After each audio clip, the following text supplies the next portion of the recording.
No, there's too many comics out there that are putting their life on the line to tell these jokes, man. Okay. Let's get to your upbringing. We're going to circle back and we'll get... I want to protect him real quick, because you had said for the Kings of Comedy, it was in 2018, 2019, but did you mean 1999? Because it came out in 2000, so I just want to make sure. No, I didn't. No. So what I meant to say was, remember, he said I couldn't do stand-up anymore. I had 7 TV shows. I said he didn't have any of those TV shows at the time. I know you talking about Cedric. Joke stealing from Cedric. Cedric. So Okay, you had said that 2018, 2019, but it came out in 2000, so I just want to make sure. Okay, no. No. What comes out in 2000? The original Kings of Comedy. Right. I'm on BET's Comic View, and they're using this as the commercial in 1998. Okay. That's why I'm saying, yeah. So if I said the dates wrong, let's go back and clear that up. Okay. You said, yeah, I had Cedric on here, and I asked him about the joke stealing, and he said the timeline doesn't add up. Correct. To that point, you say. Right. So he thought that I was just a no-name comedian and that he could take this joke and nobody would know. Right. The issue was that I had already done this particular joke on BET's Comic View twice. Right. It had done so well on BET's Comic View that they had made it part of the commercial. So part of the commercial of make sure you tune in to BET was you seeing me doing this joke. Right. And this joke is one of those jokes in comedy where you set it up and it takes a little longer to set it up, takes about 3 minutes, but then you're just hitting them with jokes after that because you don't have to set it up. Right. Mark Curry had already helped me work on this joke because I thought it was good because I was getting a standing ovation on it. He had me go back in the lab and help me craft it to be an even more powerful joke. So this is not just a random joke. This is my very best joke, and it's my last joke, and it's my closing joke. Okay. 1998, I'm doing this joke. It's on Comic View. Cedric comes to the Comedy Store. He watches me in the audience. He comes backstage. He tells me what a great job I did and how much he loves the joke. 2 years later, he's doing that as his last joke on the Kings of Comedy. And he's doing it verbatim. He's just changed my car into a spaceship. Him and Steve had already apologized for me, so I gave him a pass for a decade. Why would you sit here and be like, I saw Katt 30 times, and Katt didn't do, as I stand before you, Shannon, I would have bust Cedric's stomach. There was nothing that would have kept me from one of these in that patch right there. Like, are you kidding me? Why would you downplay me like that? Why did I give you a pass if you were just gonna lie? And so that's what I'm saying. Like, they're all a group. Cedric, Steve, Ricky, they've been a group. Everybody knows that. They've been aligned. And there are these alliances in comedy. And if you stand against them, then they sometimes have a problem. But we don't let that change the content because that's all you know me for, is that I'm quite likely to tell the whole truth and nothing but the truth, so help me God. Now, I'm reading Katt Williams won Cedric the Entertainer's and Anheuser-Busch Best Los Angeles Comic Award. Did you win that award, won Katt Williams? It's a simple yes or no. It's not a rhetorical question. It's a question that probably should have been asked to Cedric the Entertainer. I'm asking you. I got you here, though. I know. I couldn't believe Cedric didn't get asked that question. You still a dude's joking and giving an award, and then 10 years later, you don't know nothing about it. Hey, but I promise you this. What? If he sees me again before he sees you, he'll be talking different when you see him. That's for certain. That's the difference. That's what these comics understand, is that I'm not doing nothing for clout. I don't even recognize clout. But eventually the Lord is going to let me and you be in one hallway. A lot of these dudes go, Kevin Hart done went 25 years without ever being in the same building with me at the same time. If I go in the building, he walk out. You've never seen us in the same building ever in 25 years. Like, it's like that. Why? Why? Yes. Because I'm really the product. It's not what you think. I am never under the influence of anything. I'm always in my right mind. I'm always a physical specimen. And when you see me, I'm much, much bigger than you had thought. I have far less play in me than you would like.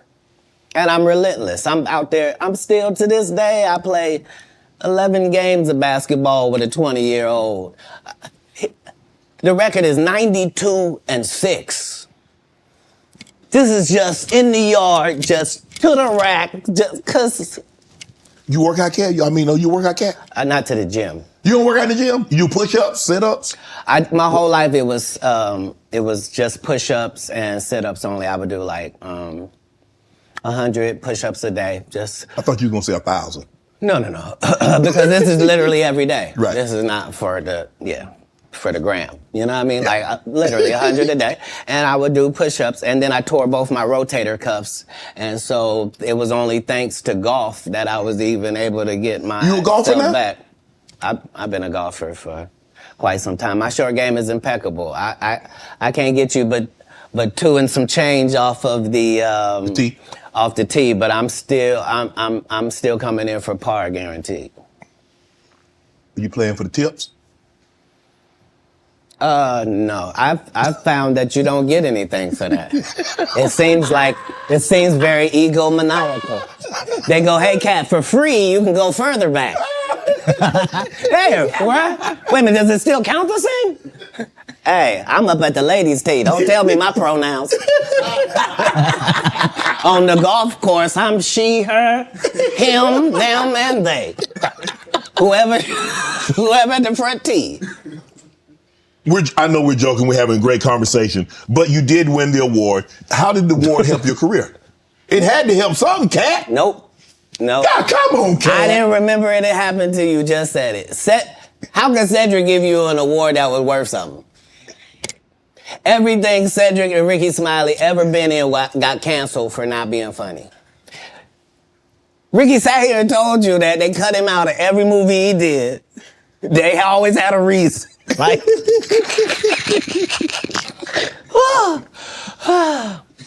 that's why I'm funny, because I'm a happy person. I laugh all day long. I can't even imagine the misery of these bums. Just to not be good at what you do, not work hard at what you do, but have to act like you're the best at what you do. It is crazy. It's crazy. But they be touring, they be doing like 100 shows a year? That's me. I don't run into none of them.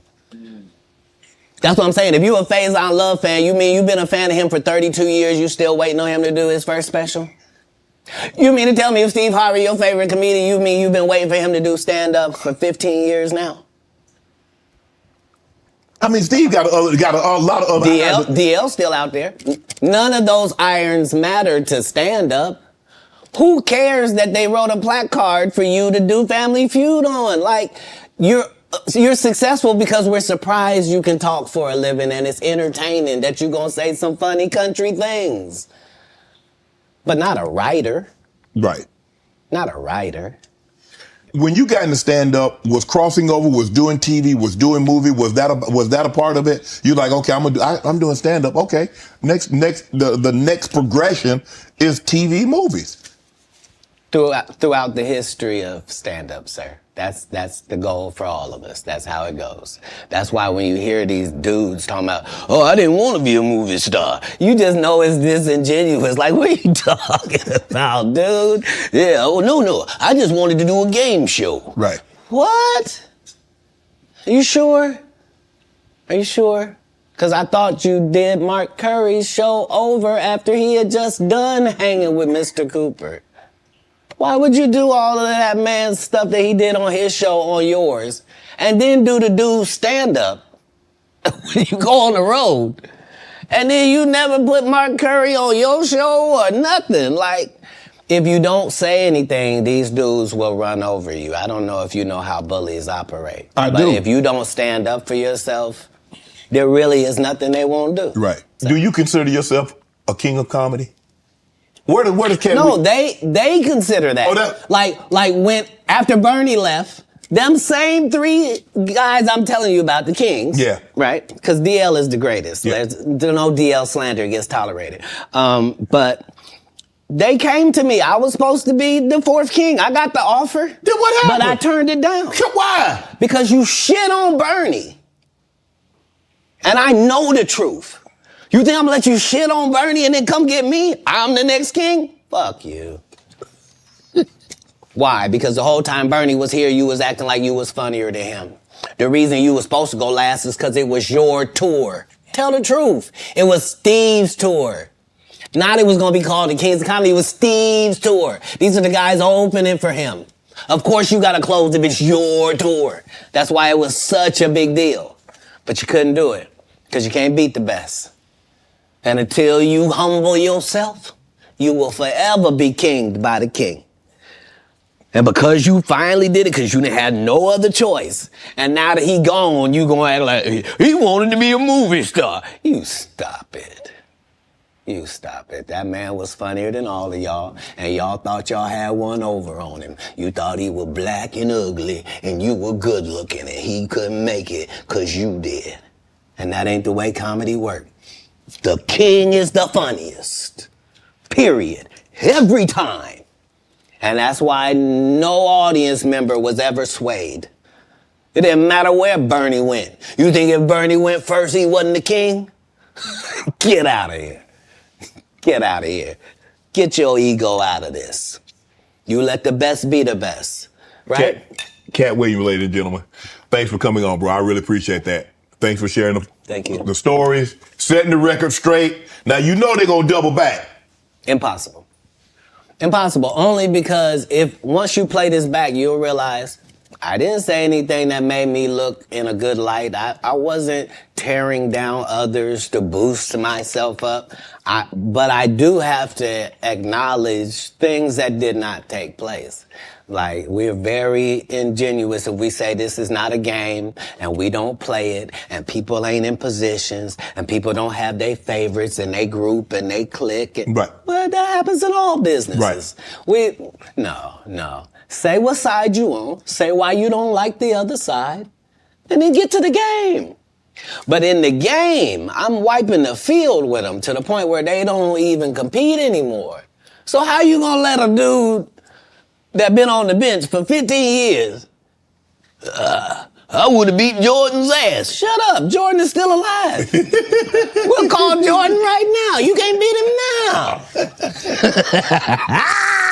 Not then, you can't beat him now.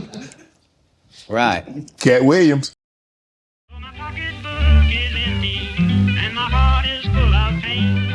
I'm 1,000 miles away from home, just waiting for a train.